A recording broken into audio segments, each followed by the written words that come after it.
Hello, everyone. I'm just getting set up here a little bit for the workshop. If you're already here joining, let me know in the chat where you're watching from. And if you want to also let me know maybe a little bit about what you're working on, why you're interested in machine learning monitoring, that'd be great to hear as well.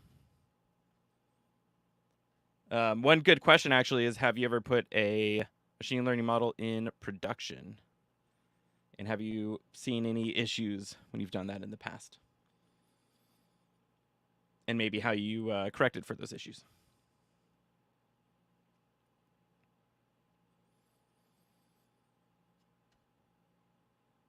And also, always good if you want to let me know in the chat that you can hear me. It's always good to have someone verify that as well. Looks like someone is waving their hand. Someone said hello from New Mexico. Welcome. And we'll get started here in just a minute, just to make sure we're live in all the right places. How's everyone doing today?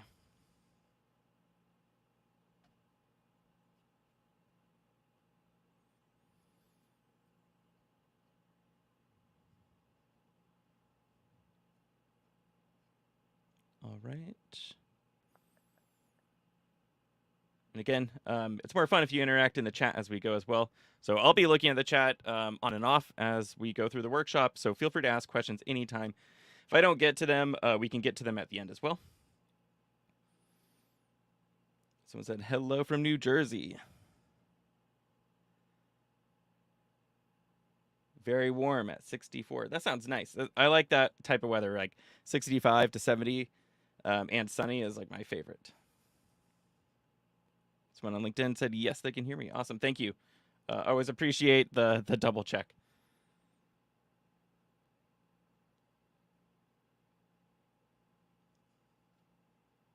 And for anyone just joining, again, we'll get started in just a minute here, waiting for a couple more people to join. And then, like I was saying, in the chat, feel free to let me know. Have you put a machine learning model in production? I think that's a fun question to answer. And if so, what type of model? Or maybe just a little bit about what type of models you've worked on in general. It's fun to get to know the audience a little bit, as well as for you all watching, it's fun to kind of see who else is watching with you. Someone said, hello from Berlin. Awesome. Thank you for being here. What time is it in Berlin?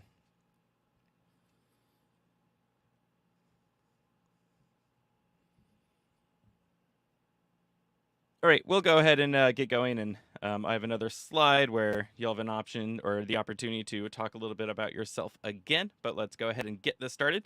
So welcome to Intro to AI Observability. We're going to be learning how to get started with ML monitoring and how you can monitor data in production. So what this workshop is a super friendly introduction, hopefully, to AI observability. So it's kind of designed for no previous experience expected, but knowing some Python and machine learning concepts will be helpful. But don't worry, if you are new to machine learning, I will talk about kind of what's going on. And then we'll cover some high-level concepts first in some slides. So if you are new to observability or anything, this is kind of a good place to start with it.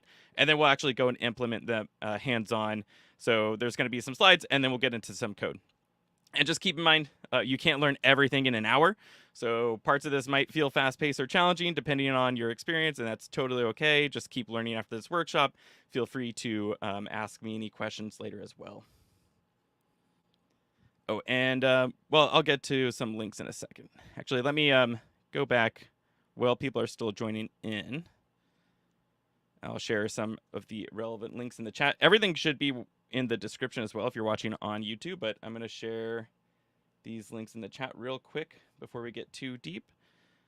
The only thing that's really important here is you'll want to sign up just as part of the setup, and we'll get to setup again in a second, but there's going to be a link for you to sign up for a free YLabs account. There's no card or anything required, so it should be very quick to sign up for. But that's just one of the tools we're going to be using today.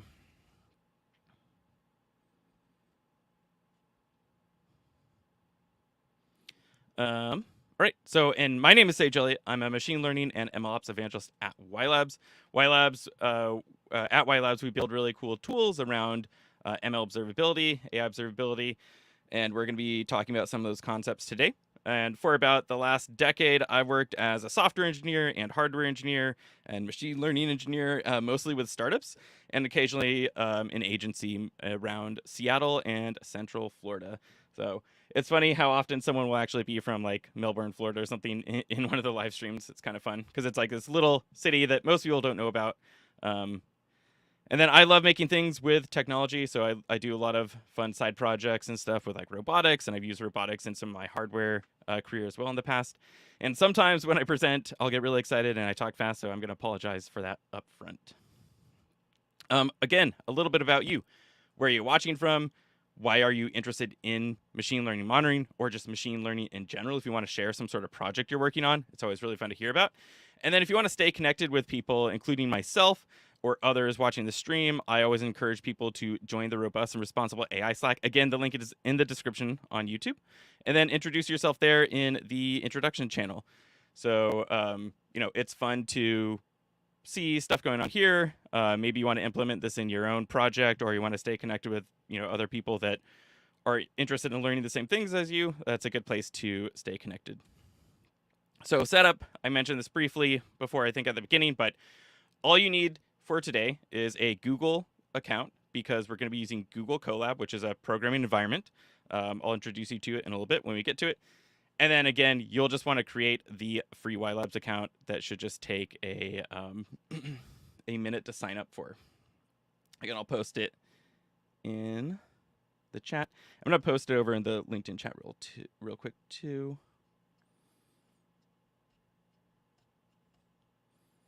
And then we're going to be training a model with scikit-learn. So that's going to be the machine learning framework that we're going to be using today. And here's the link in the LinkedIn chat to sign up. And then we're going to be using a library called YLogs, which is an open source library that we maintain that creates data profiles. And we'll talk about those in a little bit. And then we'll be using YLabs, where we're going to write those profiles to and observe them for things like data drift and stuff. Ooh, someone said they're using machine learning in material science research. That sounds really cool. And I'd always love to hear more about that at some point. Or feel free to put more in the chat if you want. All right, so what is AI observability?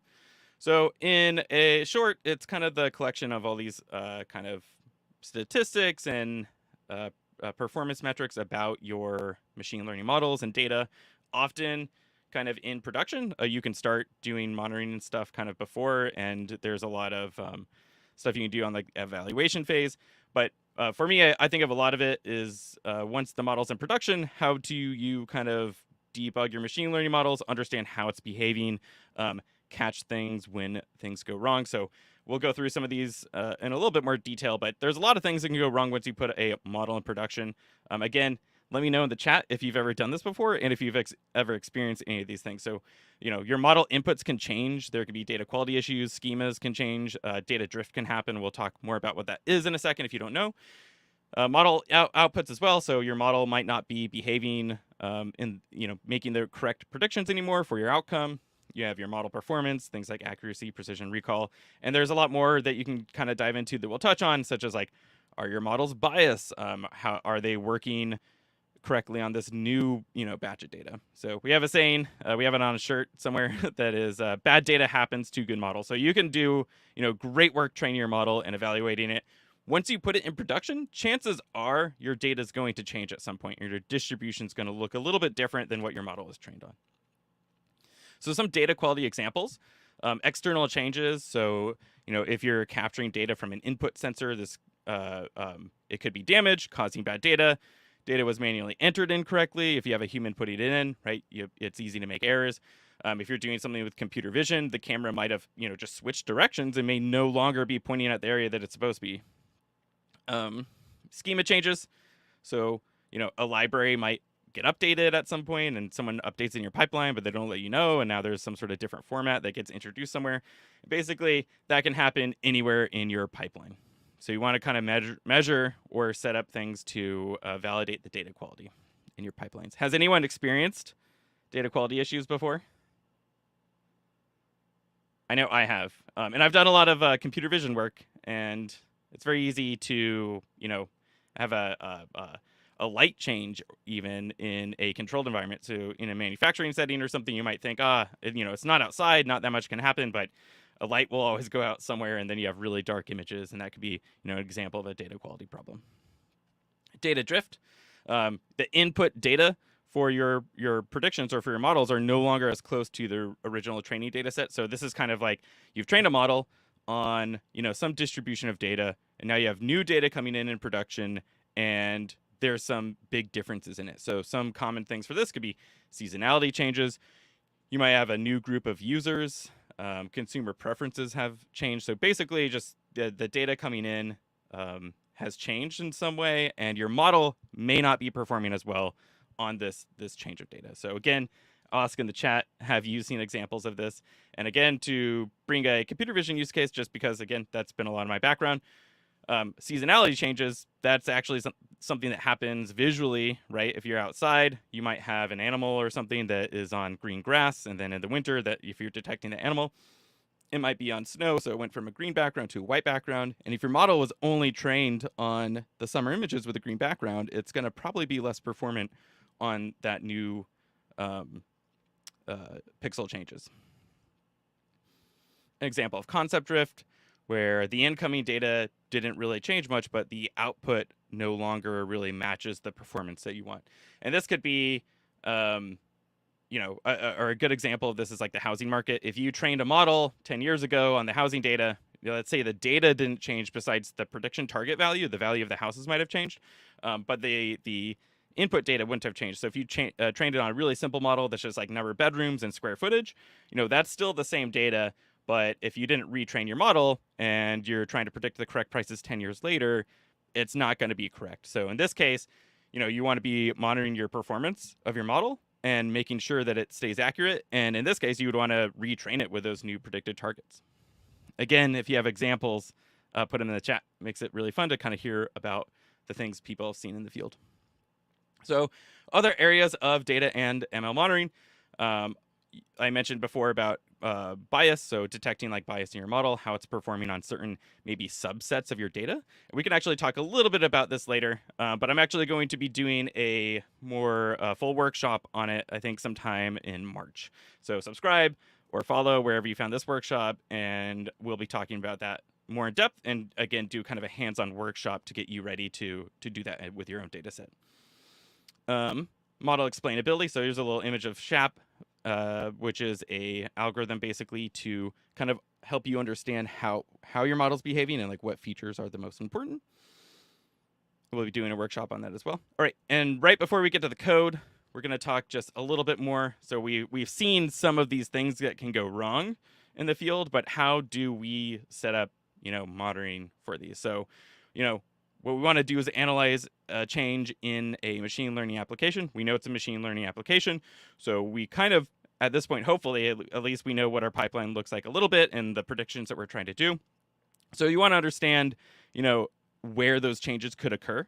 And like I mentioned, they can happen in multiple places in your pipeline, but a good kind of, priority goal, at least, is probably to start monitoring your input data directly to the model, the thing that's going to be making predictions on, and performance of your model. And if your ground truth isn't available, then you can also just monitor the model predictions. And we'll see this today, how you can just monitor your predictions and kind of troubleshoot your model without even the ground truth a little bit. And then we know there's going to be a change in there, so we want to establish what a meaningful baseline means. So if we say, okay, we're going to monitor our input data and our model predictions, well, what are we going to, compare those against? So you want to establish a baseline, and this can vary for your application.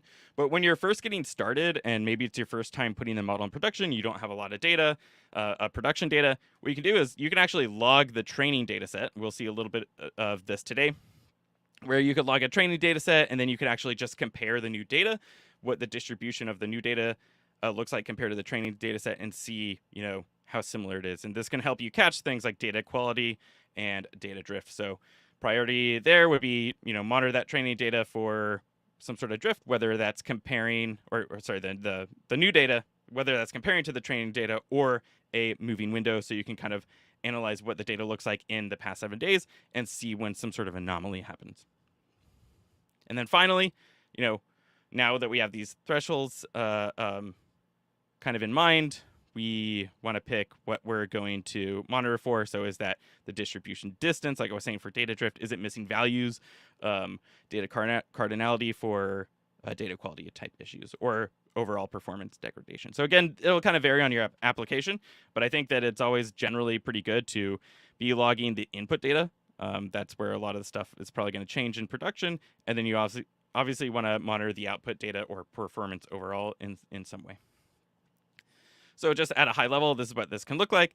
You have your environment, your workflows over here. You want to be collecting some sort of statistics or metric. This could be the input data. And then you want to analyze that and do the appropriate thing with it for your use case. So you might want to get an alert when distribution happens, kick off an automated annotation job and training job, or you just might want to see the alert so you can go manually look, or see these reports and see how everything's performing in production. So with that, we're going to get into the hands-on part. So I'm going to share a couple links. Again, these should be in the YouTube description, so you can also go look down there if you're watching on YouTube. I'm going to share these links in the chat, though. This is going to be to the Google Colab notebook. I will open up in a second. And then the other thing is going to be for the YLabs free account. Again, it should just take a minute for you to sign up. There's no card or anything required, so it should be very quick. And then I'm just going to share these over in the LinkedIn chat real quick as well. Any questions so far? I know, we just kind of went through very broadly a whole bunch of stuff, but soon we're going to get into the hands-on, which I think is pretty fun. But does anyone have any questions so far?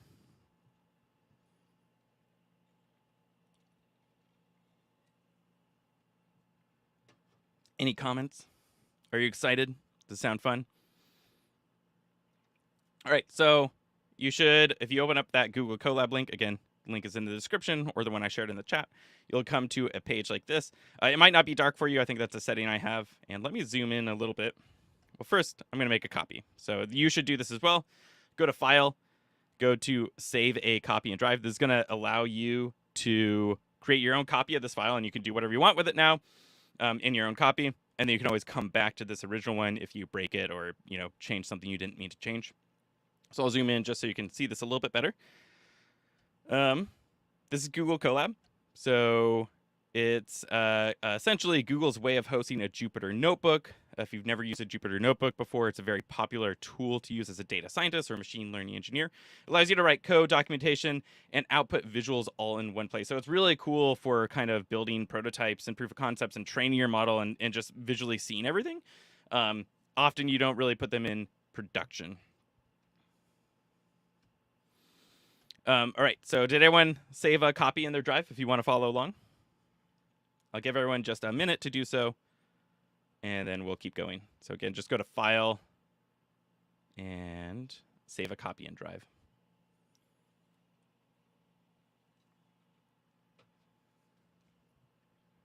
All right, so let's go ahead and run this first code cell. So this is a code cell here. You can click this play button, or you can hit Shift-Enter when it's highlighted. So often, during this workshop, you'll probably see me hit Shift-Enter, and that's why you won't see me clicking the play button. Running the first code cell can take a minute. So what we're doing is initializing a whole little instance. So it's actually an instance of Ubuntu that you get here, not just this notebook, and that's what's running behind the scenes. And I didn't mention before that it also comes with a lot of dependencies installed. So that's why, in this case, we're only going to pip install YLogs to write our data profiles, but it actually has things like TensorFlow and scikit-learn and all these common machine learning libraries already pre-installed here as well. But you can update them to specific versions, again, using something like pip. And if we run this terminal command, which is just listing everything in the directory, you can see there's already a folder in there that contains some sample data. Right, so let's go ahead and pip install YLogs, and we'll get to more about YLogs in a second, but that's our open source library that creates data profiles. So we're going to profile our whole data set and then use those profiles to kind of compare against some metrics to detect things like data drift and data quality. So again, we'll get to that in a second. we're just going to do a little bit more setup and train a machine learning model real quick. So we're going to import our requirements, YLogs, pandas, NumPy, and then we're going to import train to split and some scikit-learn stuff here. We're going to use the iris dataset today, but don't worry. It's going to get more interesting because we're going to start with this iris dataset, train a model, but then we're going to look at some data that, spoiler alert, may or may not have issues with it. And we'll find out. All right. So here we have our training dataset. If you're not familiar with the iris dataset, it has 4 features that we're going to train on: sepal and petal length and width. Sepals are kind of like under petals of a flower, I believe. And then there's 3 classes: versicolor, setosa, and virginica. So here we're going to quickly train our model, and I won't spend too much time on this. If you've never trained any machine learning models before, don't worry. Just run this code and it'll work. And I will walk through it a little bit, but here we're going to import k-nearest neighbors. We'll talk about k-nearest neighbor in a second just to get some intuition when we're going to troubleshoot our model in a little bit. We're going to split the data for the features, these width and length features, and then on the classes. And then we're going to do a train test split with scikit-learn. So this just gives us 4 data sets. We're going to use 2 of them to train on, and then we're going to evaluate on the other 2 just to see how good our model learned based on this data set. So we're going to do a train test split on those features and target values. We're going to have the test side as 30%, so we're going to use 70% of the data to learn from. We're going to set a random C to 42, so if we ever wanted to come back and see how our data specifically was shuffled, we could use that seedkin, and then we're going to stratify on Y, which is the target value. And that's just saying we're going to try to get a even distribution as much as possible in our training data on these 3 classes, so it's not oversampled on one of them. So go ahead and run this if you didn't already.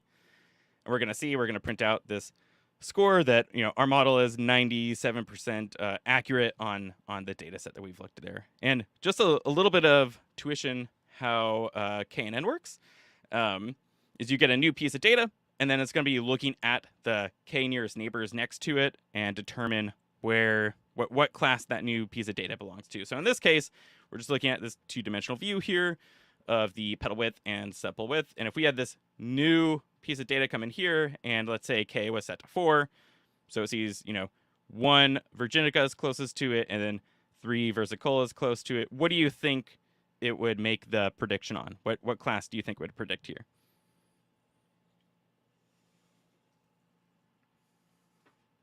The answer would be versicolor because the majority belongs to that class. So it would say, there's a little bit of a probability maybe that it could be virginica, but the majority of the close points is versicolor in this case.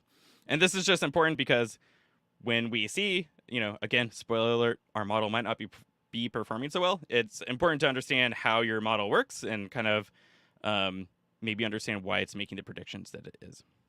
So again, just one more setup cell here, really. This is just importing data batches and then putting them into a list. So we're going to import 8 CSVs with various data, and then we're going to use these in a little bit to kind of simulate like we're watching our model for 7 days. So all this is happening here. It looks like a lot, but all we're doing is just reading in 7 or 8 CSVs. And then we're just adding them basically to a list called DFs here, so we can kind of loop through that list later, make predictions on all of these, and log them.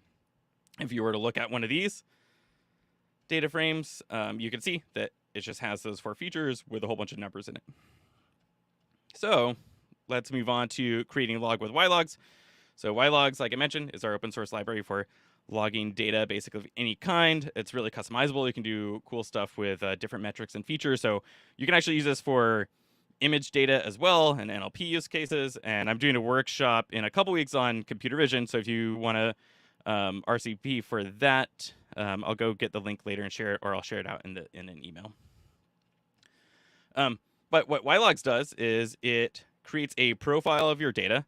So you pass in one of these data frames, and instead of sending the profile, instead of just containing all the raw data, what it does is it contains a lightweight kind of summary of that data set. So we'll see this in a second. We're going to go ahead and create one based on that data.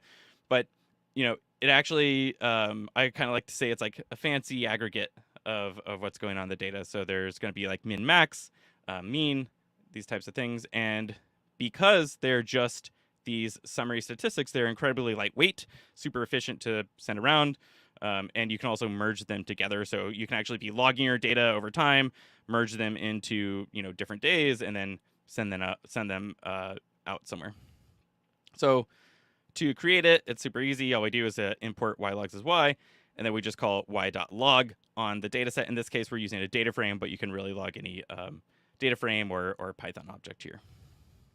So let's go ahead and do one setting change real quick to pandas so we can see what this log looks like, or what this profile looks like. So here we're creating a profile. We're logging one of those batches that we imported in earlier. And then we're going to create something called a profile view that just allows us to look at it like this in pandas. So we can see that we saw that data frame above that had all those numbers in it. Now if we look at the profile created from that data frame, we can see that cardinality estimate is 300. That's saying there's probably around 300 unique values in here. And if we scroll through, we can get some distribution metrics, like what's the max for all these different features. So, the petal width and sepal width and length. You can see the max distribution, the mean, the median, the min, the quantiles. And then also, if you scroll over, you get things like what data types are they? So are they Boolean? Are they fractional? In this case, they're all fractional. Are they integers? Are they objects? Are they strings? So there's, like you could start imagining how you might use these statistics to start monitoring your data. Like for data quality, if all of a sudden this changed to an object or a string and we were expecting it to all be fractions, or it was fractions previously, it could throw an anomaly detection there. Same with these min-max distributions. It's actually really cool because it seems very simple collecting, like, let's say we're just looking at median for a use case of our data. And if it went up really high or dropped really low, that could be a really good signal that our distribution drastically changed. And you can learn more about YLogs. Here, there's a lot of functionality built in that we're not going to see in the workshop today. So go check that out. Give us a star. Always appreciate a GitHub star. Share this in the chat. And there's also a lot of examples. So if you want to see how this might integrate with some library that you're using or framework, there's probably an example in there for you. If not, let me know in the Slack channel, what you're working on. And if you don't see an example for your project, let us know. All right, so now that we kind of saw what a profile looks like, we're going to start by using that profile and write up to YLabs to kind of do those comparisons that we talked about for data drift, data quality, and then the model outputs and performance as well. Again, I'm just going to pause real quick and ask if you have any questions. Let me know in the chat. I will be getting, I think, to some really fun part in a second. So let me know if you have any questions. And by the way, you can expand this. If you come back to this later, this has some images of like how to get certain things, but I will walk you through in a second. So to write these profiles to YLabs, we want to get three things real quick to set up these environment variables. We want to get an org ID, API key, and model ID. So I'm going to go to YLabs. Oops, this is the docs. I'm in my YLabs platform. Yours should be blank. You probably don't have any images yet or projects yet. So what you want to do is create a new project. And if you're in here, you can also, don't click this right now if you want to follow along, but you can just add a demo model if you want to see some of the features in here and see what data looks like. But we're going to set up our own model and learn how to get our own data in to the environment today. So click Setup Model. Give this a name. I will just call this Iris and Feb 15 for the date. And then for the type, we want to set this as a classification model. So you can see all these different types in here. Like I mentioned, you can use this in various parts of your pipeline. So some people might want to use YLabs and YLogs just for data itself and not really in the machine learning sense. But in this case, we're going to set up for a classification model. I'm going to fix this spelling real quick. And then I'm going to hit Create Project. And now you'll see a model number will appear next to the one you just created. Mine is model 81. Yours will probably be a much lower number because because you probably haven't created many YLabs models yet or projects yet. So I'm going to go back to our notebook, and I'm just going to go ahead and copy that model number in. And then we're going to go back to YLabs from the same setting tab or setting section. So you could get to it by going to settings here, but we're already here because we created our model. Now we're going to go to access tokens, and we'll create a new API key. Again, I'll just call this iris feb 15. And you can set an expiration date for the API key if you want. I'll go ahead and create access token. This will come up here. I'm going to hit this copy button, have it copied, go back to my notebook, and I'm going to put that in the API key area. And then just one more thing to grab is on that same page, you can see org ID is right here and right here. So just copy it from one of these places. Go back to your notebook, paste into org ID. I accidentally copied over like a new line there. So make sure none of these, when you copy them over, have any spaces or new lines in them. I'm going to give everyone just a few seconds to get those settings in there if you haven't. And let me know if you have any questions, or let me know, did you follow along? Did you get these in there?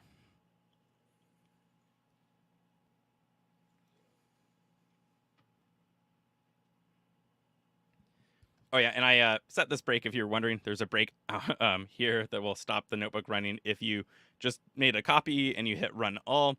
That's because if you didn't set up these API keys, it wouldn't work correctly. So I wanted to make sure there was something to kind of just stop and let you know that. So once these are in, go ahead and run this code cell. And we're good. And then let's go ahead and import YLabs writer. Don't worry about this error. So this is just saying we don't have the right version of PIL, which is a library for reading images. So again, that's like what we would use in a computer vision use case, but we're not using that today. So it's okay.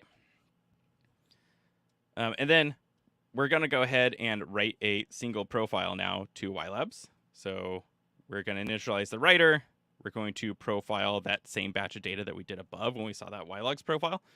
And then we're going to call writer.write and then send that profile view up. So if we run this, it says true, okay. So we shouldn't have any errors. If you go to the YLabs platform, go back to your home page, click into the one that we just made.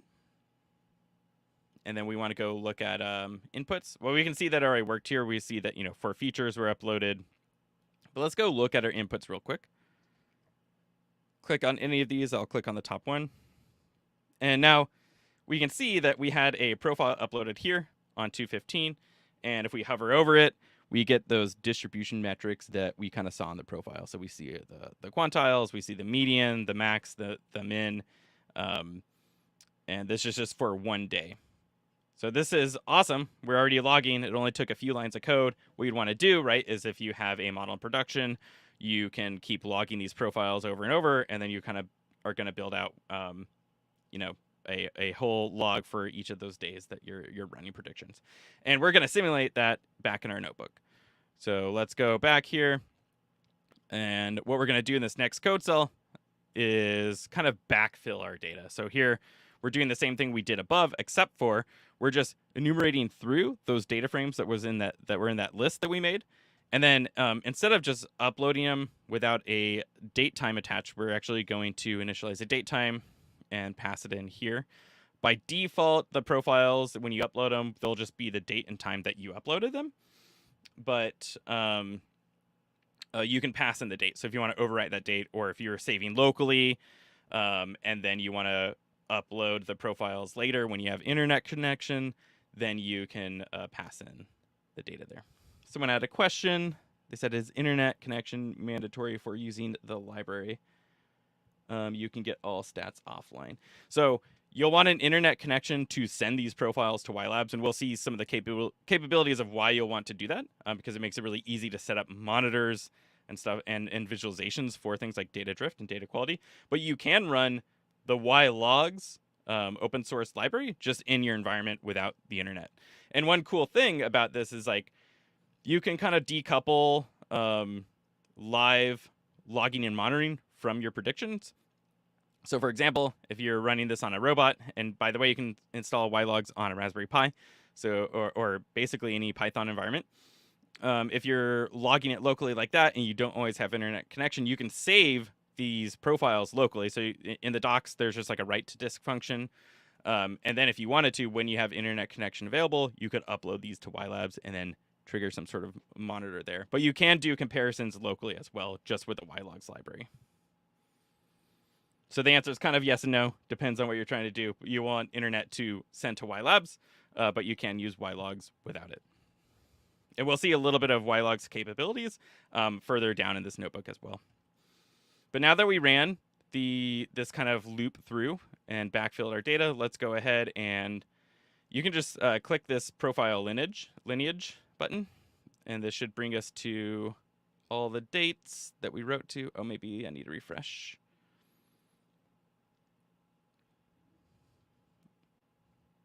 There we go. All right, so now that we have, and by the way, if you're having issues with that, because we're looking at the single day there, I just need to refresh, and then it says basically we have profiles written from the 8th to the 15th.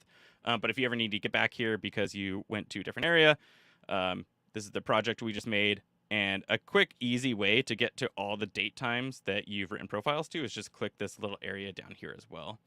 And that'll bring you straight to the date range, which is set here. So you can manually kind of set these as well. Let's go back to our input tab. And then again, we're just looking at the top one here, the petal length. So now we have all these profiles logged, and we can kind of manually hover over them. This might be a little small on your screen, but if you follow along, you should be able to see this pretty easily. So we can see all those distribution metrics just like we did with a single profile. So if we manually were kind of looking at these, when do you think something changes here? So again, we can just look at one of these stats for this use case. Let's look at the median. The median here is 4 point something, 4 point something. All of a sudden it jumps to 8 point something. And then this profile, the median goes to 100 something. And then this next profile, the median goes to 0. And then the next one, they go to 4 point something as well for them. So do you think something is going on with our data? And spoiler alert, yes, right? So when the median jumped all the way from 4 to 8, that could be a pretty big change. I mean, that is a big change. And then it's even a bigger change when it goes to 100. And then it's an interesting change when it goes to 0. That's a big change, but in the opposite direction, right? It dropped. And actually, if we look here, we can see that everything is 0. So that probably tells us that, our data on that day was probably all zeros. And that's probably some sort of data quality issue. This is great. And you can do this for all these different features. But we don't always want to be manually looking every day and seeing what the data looks like. So we can set up something called a monitor, and it'll, let us know when there's some sort of change that happens, and you get to choose what that change is. So we have this preset monitor section, which is really cool. And sorry, I forgot to narrate how I got there. But if you're in the input tab, one of the easy ways is to click this setup monitor button. And you can also click this monitor manager tab. So this allows you to easily set up these presets with just one click, and then you can actually do extra configuration on them, which we'll talk about in a second. But we can see things we have here for monitoring data drift, data quality, model performance, and integration health. And you can actually do custom monitors. So if you go look at the docs, you can actually go in and do highly customized monitor on exactly what you want to do by setting it up. So today we're going to use an easy kind of one-click method, but if you don't see the thing you need in here, you can set it up with a custom monitor. So let's go ahead and enable this one with one click, and we'll come back to this monitor manager in a second. But you can see that we enabled one that's looking at all non-discrete inputs. So it's looking at kind of numerical values in this case. And then we want to compare to a trailing window. So let's go back to our input tab. Let's go back to the petal length. So it's going to be looking at this kind of trailing window, 7 days of data. And when an anomaly happens, and the data drifts a certain amount, which we can go adjust how much it'll kind of how sensitive it is to drift. And we'll see that in a second when we go back to the monitor configuration. But it's going to be looking at these 7 days, and when there's some sort of anomaly, it's going to, give us an alert. So let's go ahead and hit preview on that monitor that we just set up. And by default, the monitors are set up to run every 24 hours, but you can set it up lower increments as well. Like if you wanted to get have it check every hour or something like that. So here, just like we saw when we were manually looking at this, it flagged these 3 profiles that we thought looked off. So, you know, when it jumped to 8, when it jumped to 100, when everything's 0, it's saying, I think something's probably wrong with these 3 data sets. They don't really match what else is going on in this 7-day trailing window of data. So let's go back to our monitor manager. And I guess I'll just mention real quick. So, you know, this is cool.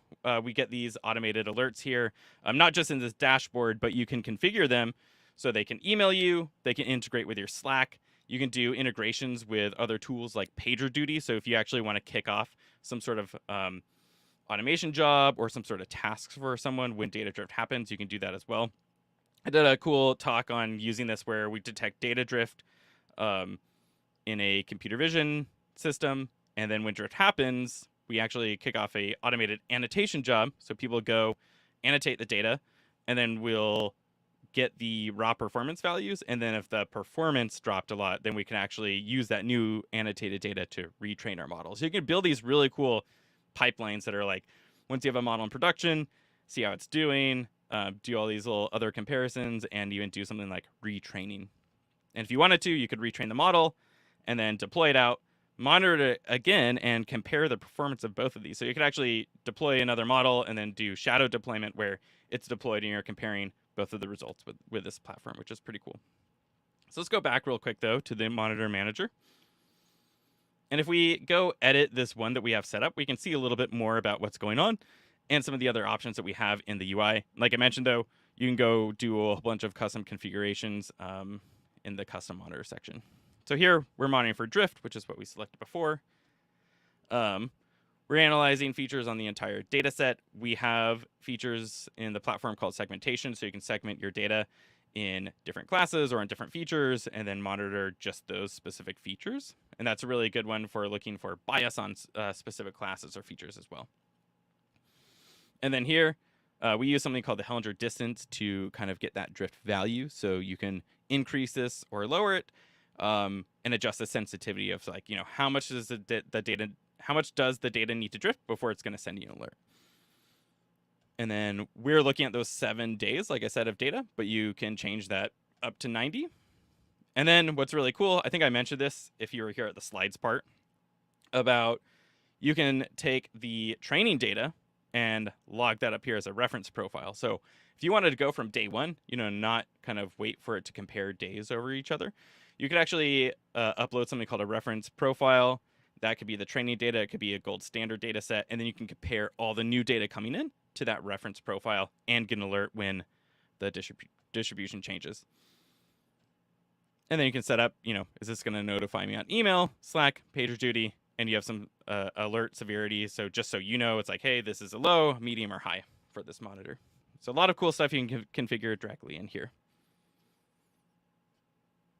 What did everyone think of that? So we have a little bit more to go, but I think that's like a cool thing. We went from, you know, our data set being in the notebook, and we sent it over to YLabs, and then we can already see that something's going on with our profiles there without even looking at the monitor outputs yet. We just, you know, we're just looking at the data in this case, and we could probably already catch some sort of major errors in our, maybe this came from a pipeline, maybe it came from someone manually entering the data wrong, or some major drift of data.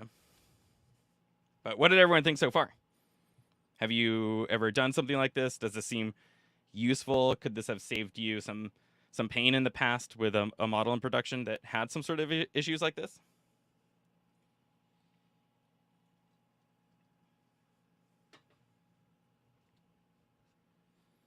All right, if we go back to the notebook now, and here's the code. It's commented out, but if you wanted to upload a reference profile, this is what it looks like. So we could log the training data set, do a comparison on that. Now what we're going to do is quickly go ahead and log the prediction output. Again, I'm just going to enumerate through all those data frames, and then I am calling the model to make predictions. And then we're actually going to save those to a data frame because we want to kind of keep track of these in this case. so we can add ground truth to them later too, and then do model performance. So go ahead and run this code cell.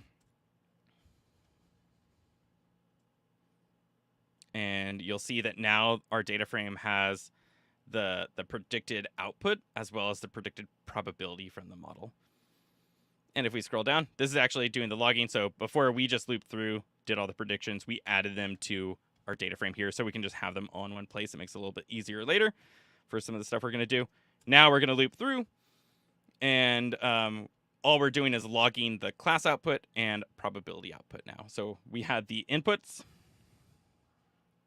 We had the inputs, and then now we're going to be logging the outputs.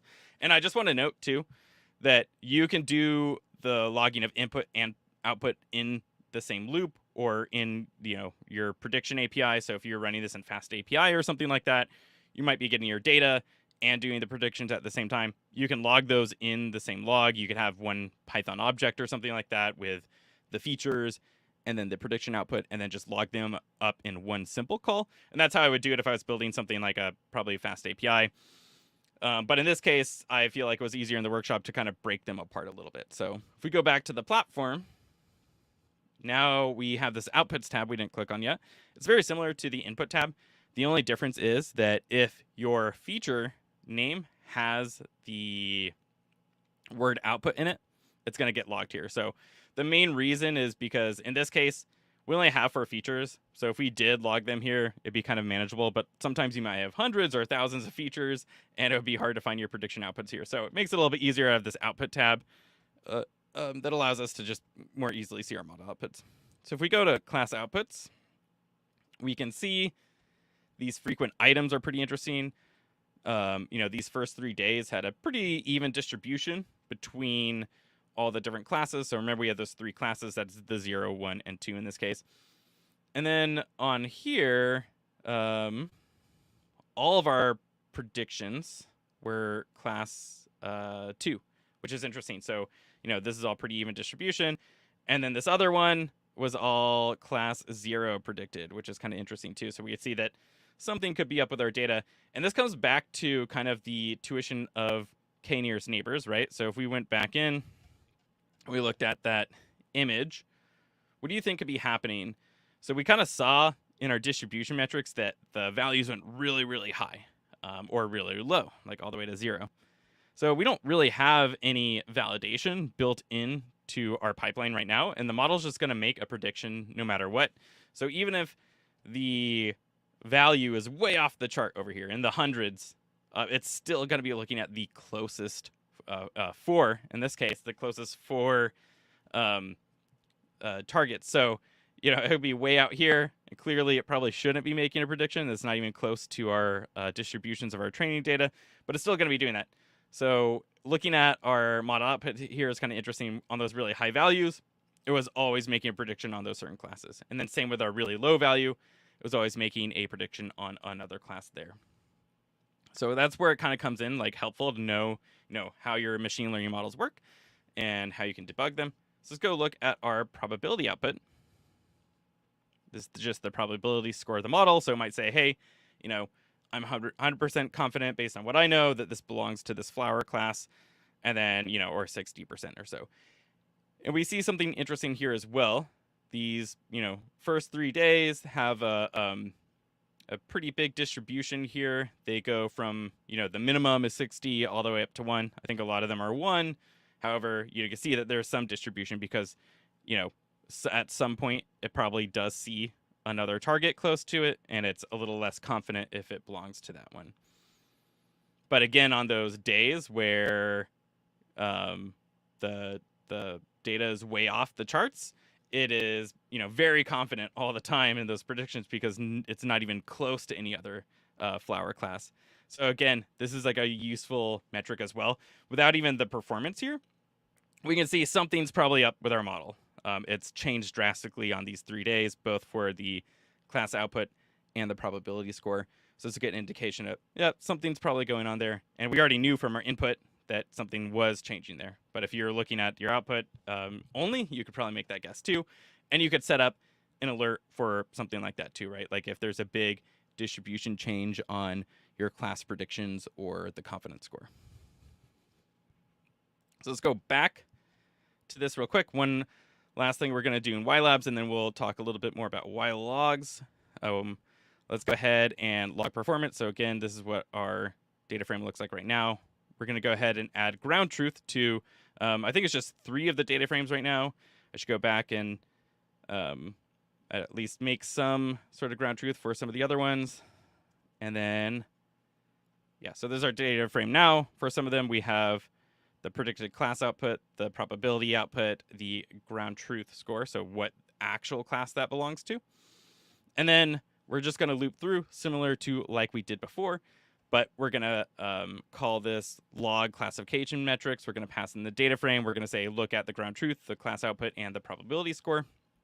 And we're going to walk backwards like we did for those other dates, or for the other ones where, we're just passing the data in. And then let's go back and look at our platform to this performance tab. And we can see we're logging our performance up here now. So this has things like your accuracy, recall, FPR, precision, F1 scores, your confusion matrix. In this case, for classification, you can also log regression metrics here.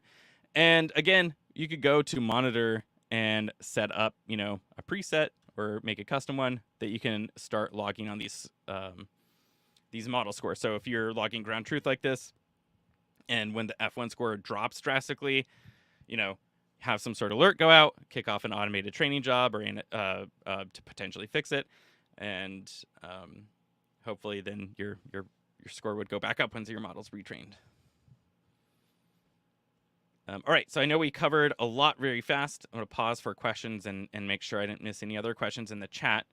And then we'll go back in this notebook with a little bit more time. I'm going to go probably pretty fast here at the end because we're almost at our hour. But I'll go a little bit into some of the features of YLogs itself.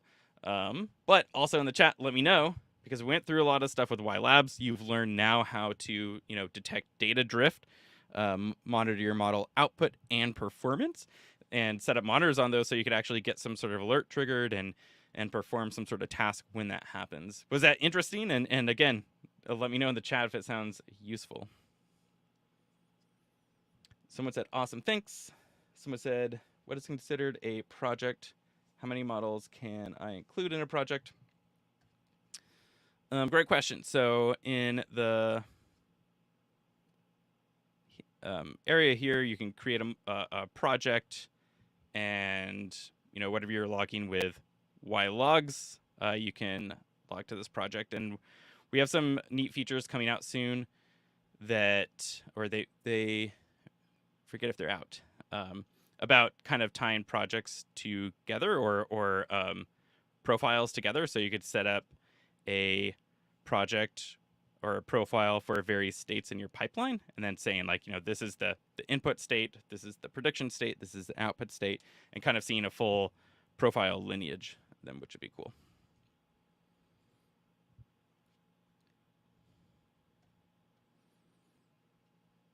All right, so I'm going to go real quick through this last part, but feel free to take more time on your own and kind of dissect what's going on here with YLogs. So, and again, you can learn more about all these things here.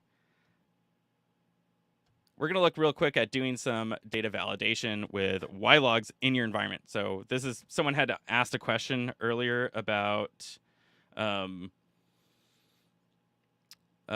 doing stuff locally, like without an internet connection. So this could be a good example of using the YLogs library to do some of that. So here, we're just going to create a whole bunch of profiles based on that data that we imported before. Again, this is what a profile looks like, and we'll come look at this again in a second. But we can do something called data validation, or we call it constraints in YLogs. So we can basically look at any of these statistics in our data set, and then write kind of like you can think of it like a unit test for your data, saying, okay, does a cardinality meet this? Is there a certain count of strings or integers in here? If so, then do something or don't do something. So in the case of seeing our model always make predictions, even when the distribution was like in the hundreds and it wasn't even close, we might want to write a little unit test on our data to say, well, if the petal length is over the number 15, don't make a prediction. Like maybe we're going to go ahead and say something happened in our pipeline here. So we're going to import some features from YLogs to help us with our constraint. And we're going to build just one really quickly here. So this is just looking at one feature. We have this add constraint method. And then this is a string that you get to type in. So I like to kind of type or name it like what I'm comparing against. So here I'm saying string type is equal to 0. And we have this little lambda function where we're saying string value is equal to 0. And we're looking at these columns types. And we're looking at this feature petal length. So if we did scroll back up to this profile, we can see that, we have a petal length here. I'm sorry, petal length up here at the top. And then we're basically just saying, go look at this types.string, and it should equal to 0. And I think we're reading a different profile here that we're running this on. And it fails because in profile 8, if you were to look at it, it actually does have types of string in there.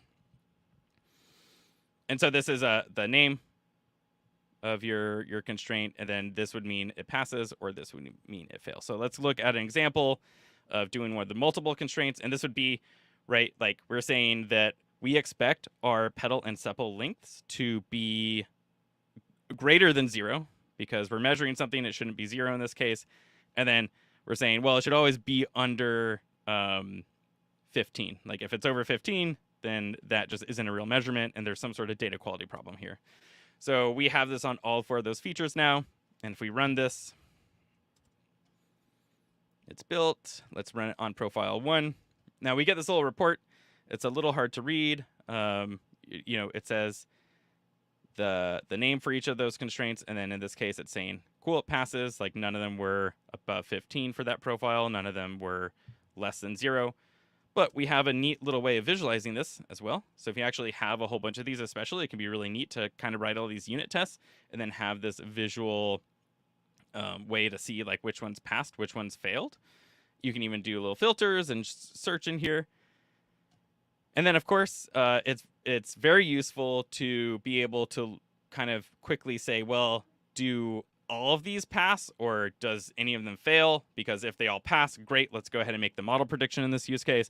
Or if one of them fails, let's stop and maybe send an alert or not train them or not make the prediction in this case. So you can call this const.validate, and that's just saying in this case true because all of them pass, and I would say false if there's any failures in there. So let's actually try it on a different profile, one of those profiles that we saw drift on before. We can see that, looking here, they're all in the failure stage. Let's look at the visual. They all failed, and then we can call that .validate on it, and that will return false. So it's a cool way of quickly writing unit tests for your data.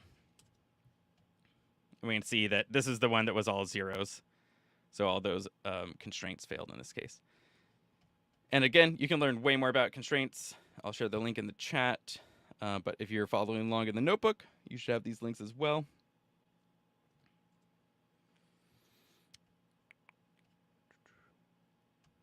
And you can do something called metric constraints, which I won't show an example right now, but it's a way of basically logging counts of how many times certain things appear in your data set. So you could, for example, use like a regex to see, is there email or PII in your data, and run a similar kind of constraint thing with that as well. All right, so one more thing. Let's go ahead and look at visualization. Again, I'm going to go pretty quick here, so I apologize if it's a little too fast. But again, you can come back to this notebook and kind of see what's going on, or ask me questions in the Slack channel later. So we're going to port some functions or methods for visualizing our data here. We have a profile summary. We passed in our profile. We can kind of see what the distribution looks like, the total count, those statistics that we kind of saw before, but with some visualization here. But what I find really fun is the drift report. So this is where we're comparing 2 profiles now. Let's see, they were up here. We're passed in profile 1, and then we're compared to profile 2. So we have a little bit of visualization of the distribution here, and then we have a drift score that comes out, so as well as our total count. But this will tell us like basically how similar the data distribution is to each other. So the higher the number here, the more similar they are. The lower it is, the more apart they are. So we can quickly kind of see and compare those. We can drill in a little bit deeper too. So if we actually want to do a more close-up visual of this, we can really see how similar the distributions are. Here they're, right, they're all basically in the same place. There's a little bit more in some areas, but very, very much overlapping. And if we looked at it on the pedal width, again, similar. So let's take a look at another profile. One of those profiles again that was different. Do our drift report. And we can see that a lot of these are incredibly low numbers or basically zero, meaning that there's like no overlap of the data at all in this case. So a major drift, detected drift. And if we were to drill into our visualization a little bit more, we can see that, right, like these are completely different. There is no overlap at all on these features. So a big distribution drift. Like if you trained on this data and then you're trying to make predictions on this data, chances are your model's not going to be functioning super well. And again, there's more links to get started with stuff like that. Copy link address. All right, so again, we covered a lot. We saw how to, train a model. If you've never trained a model before, we logged our data, we've logged our output predictions, we logged our performance metrics, and then we saw how we can even do some of that stuff in our environment with the YLogs library. So again, if a lot of that did feel a little fast-paced, like it's a lot to cram into an hour. So let me know, if you have any questions in the future, join the Slack channel. That's going to be a good place to stay in communication with us. So if you thought this was really cool and you want to try it in your own project now, that's going to be a great place to ask questions. You can also connect with me on LinkedIn. That's another good place to ask me questions, but definitely the Slack would be the preferred way. And then if you are interested in getting a certificate for this workshop, you can fill out the form here. The form is in the notebook here and should be in the YouTube description. But you can fill out that form here too, and we'll make you a certificate. It might take just a couple days, and we'll also email out a link. So if you don't get it right now, you should get a link probably tomorrow, and you can fill out the form there as well. And there's more links here too, and I'll copy these in. Again, for anyone who came in late, if you didn't get these at the beginning, you can follow any of these links here. Someone said that was super helpful. Thank you. Thank you so much for coming. Yeah. Let me know in the chat if anyone else found this super helpful. Does this seem interesting? Oops, some of those links might have got messed up in the chat. Either way, they should all be in the description. So if you want to, again, come back to this notebook, go look at the GitHub, go sign up if you didn't already, and connect with me on LinkedIn. You can find that information in the description. Yeah, someone said that was super helpful. Did anyone else find this helpful? Is it pretty interesting? Do you see a great use case for it? Have you, like I mentioned, I think I asked this question before, have you had failures happen in production where something like this could have helped you catch it faster or, prevent it?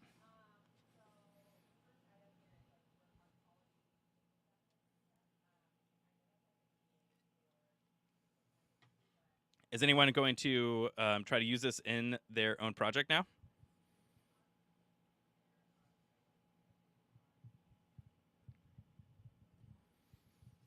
Oh, someone asked a question, sorry, I missed it up above about can they use features for generative models too? So with YLogs, like you saw in there, you can log data of pretty much any kind, like I mentioned before.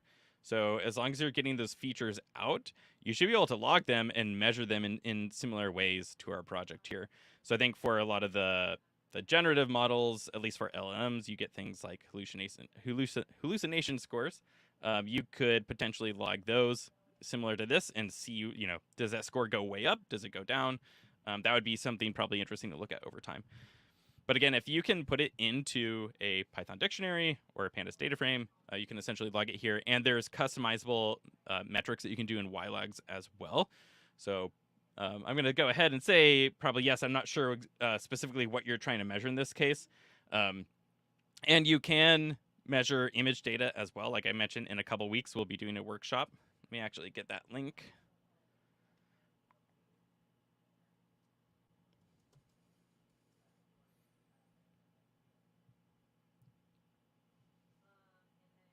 Let's see. I'll share this link in the chat, and I'll probably send it in a follow-up email as well. But this will be a workshop doing kind of something similar to what we did today, except for we're going to be using image data and TensorFlow. So we'll build a computer vision classification model, and then we'll look at how we can monitor both the input data and the outputs for that. Yeah, does anyone else have any use cases they're interested in monitoring?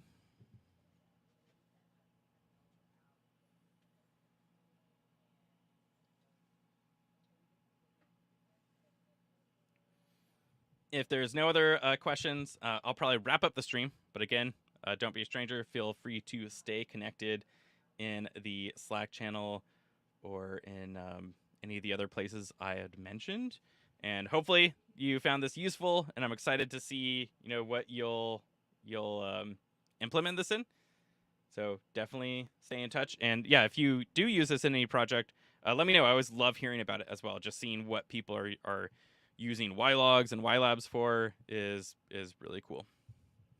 So thank you again, everyone, for coming out. And I will see you all hopefully at another workshop or some other event in the future or in the Slack channel. I'm going to go ahead and end the stream. Thank you, everyone.